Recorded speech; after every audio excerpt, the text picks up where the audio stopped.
Hey everyone, Nintendo Boy 17 here with another in my re-review series. Like back in or after my high school days, while footage doesn't exist anywhere unless someone crafty has a copy, and I don't know, I used to have a set of reviews for games I thought were underrated at the time. Among them were the two Naruto fighting games released to us Yanks at the time from the now lost Clash of Ninja series. And here, as I was in a Shonen Jump mood, I thought to revisit them. And knowing how similar the games play, I thought I'd take a similar approach I did for my Gauntlet Legends Dark Legacy review from Christmas of last year. With that said, I hope you enjoy the video. You know what I miss? When fighting games based on anime licenses were more in the traditional fighting genre.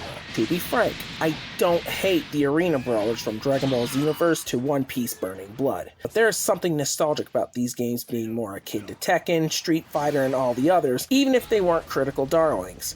Most of the time. And it all the more makes me happy Dragon Ball not only went back to this with fighters, gave a fighting game that can compete with the so-called big boys, and of course, be lumped with licensed games that transcend the typical reputation. Hello GoldenEye, hello Knights of the Old Republic. But there is another thing I miss, and it relates to this video's topic, also in the Shonen Jump family, Naruto. Back in the 2000s, when the anime was getting popular, especially in the Western world, the video games were of course banking on the anime's popularity. And unlike Dragon Ball, where they were at least under one licensee, mainly Atari in the West and Bandai in Japan, the series had competition amongst itself.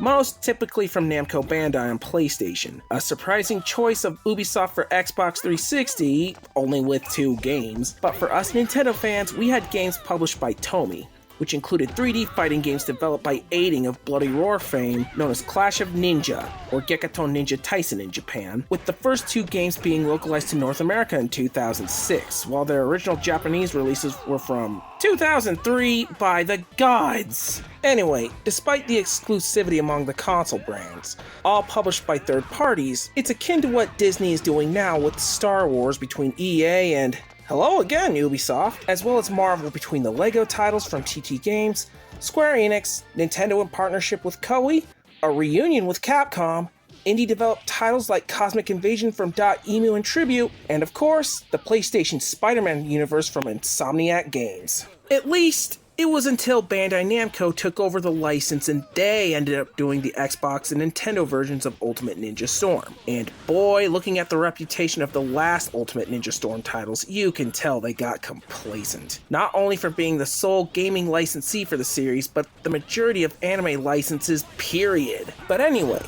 too long of an opening tangent. Today, I want to talk about the first 2 Clash of Ninja titles, and how do the first 2 localized fighting games based on the Naruto series fare? Let's find out. The plots of Naruto Clash of Ninja and its sequel are based on arcs from the anime and manga. In the first game, this follows from Naruto graduating late from the Ninja Academy to their first real mission in the Land of the Mist against the criminal shinobi Zabuza and his apprentice Haku. And that's it. Beyond an ending fight with Rock Lee, which causes a pretty anticlimactic way to end a story mode, there really isn't much reason to revisit the story mode, with the exception of an unlockable character. Clash of Ninja 2, meanwhile, not only covers the story content featured in the prior title, they also go into the following arc involving tournaments where ninja potentially get promoted depending on how well they do, only for even that to be under attack by an alliance of the Sand Ninja, who themselves have a ninja that also contain a demon inside them named Gaara, and the Hidden Sound Village, founded and led by one of the Sage Ninja named Orochimaru. And in addition to all that, the story mode also contains some extra fights that even add to the Clash of Ninja 1 content, including missing chapters where Naruto is supposed to fight Haku after the typical shonen transformation to his powered-up form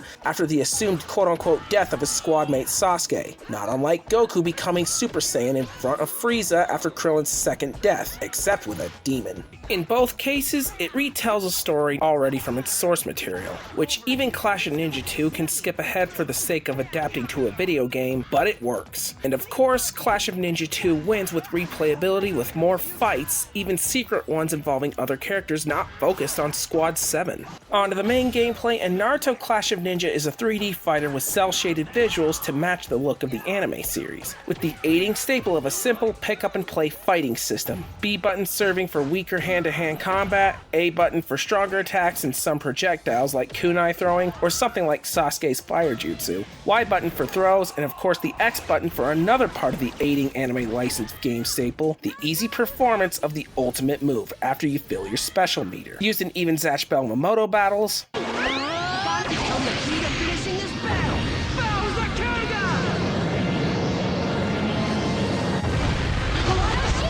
and a mechanic that NetherRealm Studios ended up utilizing with their X-ray moves.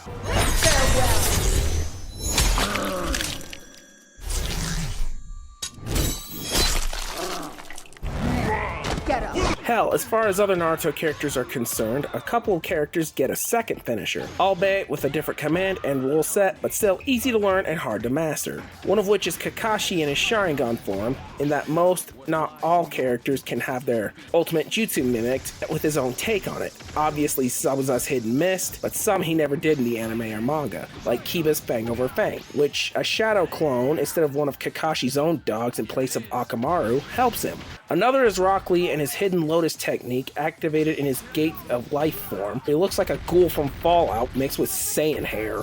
In any case, being this is a fighting game on the GameCube and this console's infamous reputation with the fighting game community, unless you were Soul Calibur 2, aiding simple mechanics actually complement the GameCube controller pretty damn well. The only thing a little off-putting is how the characters strafe in a post-Tekken 3 world, in that you pull the shoulder buttons rather than press down on the D-pad or analog stick, but it doesn't take long to get used to. Before we move on from gameplay, as we are talking about fighting games on Gen 6 consoles, the first Clash of Ninja was criticized pretty damn hard for lack of single-player content. And as much as I played it before I got the subsequent Clash of Ninja titles, in hindsight, it was deserved. Only 8 characters to choose as, 10 if you include the alternate forms of Naruto and Kakashi, a story mode that only covers up to Zabuza and Haku's arc, and ends anticlimactically against Rock Lee? Sure, you got a 2-player mode, arcade mode, and time attack, but beyond that, not much to go back on. Now compare that to Clash of Ninja 2, where some differences aside, like where the stages for Naruto's fights against Sasuke and Sakura are at, the story content you find in Clash of Ninja 1 are all here, in addition to being extended with the Chunin exam arc, which ends with fighting Gaara on the rooftop of the Chunin exams with the purple hue in the sky. Okay, not even long ago and it's tinfoil hat time. Again. What? While this ninja war was going on, did Shao Kahn from Mortal Kombat take advantage of this and started merging Outworld with Kishimoto's Ninja World? Or did Orochimaru have a secret alliance? Because this is not how it played out in the anime or manga. Well, in any case, including additional fights, the story mode in Clash of Ninja 2 outshines the first one by a long shot in terms of content, as well as a larger roster of characters by a number of 20 if you only consider Sharingan Kakashi and Kyuubi Naruto just powered up variants of their base characters, which also include the rogue teacher Mizuki and the ability to play as Kankuro's puppet Crow and Kiba's puppy Akamaru, whom, following Gon and Tekken 3 and soon followed by Yoda and Soul Calibur 4, another odd job of fighting games. And the added content doesn't stop there, as even the multiplayer was expanded in Clash of Ninja 2, from a team mode where 3 characters take turns fighting after one is defeated, and we also have simultaneous 4-player combat, which isn't exactly like, say, Power Stone 2, because it still feels like it's meant for one-on-one fights, and feels janky due to needing to hitting a button to switch adversaries. But I'd be lying if I said it still wasn't good fun, because I remember a lot of family and friends gathering to play this back in my high school days. One final gameplay mode to cover, Oboro mode, in where you survive fighting countless clone ninja, which is modeled after the one level in story mode where it follows how Tekken 3, 4, and 6 adapted a beat 'em up using their fighting game mechanics. Fun to do, but really only worth it to grind for cash to spend in the in-game store. All that, as far as the games we Yanks got, localized for the Naruto games on the GameCube at least, though Europe only got the second one, and understandably so. Clash of Ninja 2 is undoubtedly the most packed with the two. If only the last ones were localized, I was lucky to find the third one at a con. On to the visuals, and both employ a pretty damn good looking cel-shaded style that matched the mood of the show. Every stage, largely all based on locales of the show, except for the Outworld Chunin exams as I call it, all look great too, so no complaints. And to end, the sound. And besides maybe the credits theme being a slower instrumental cover of the first season's Japanese theme in Clash of Ninja 1, which us Yanks wouldn't have known at the time courtesy of Viz Media and their two Nami edits, it's all original music tracks,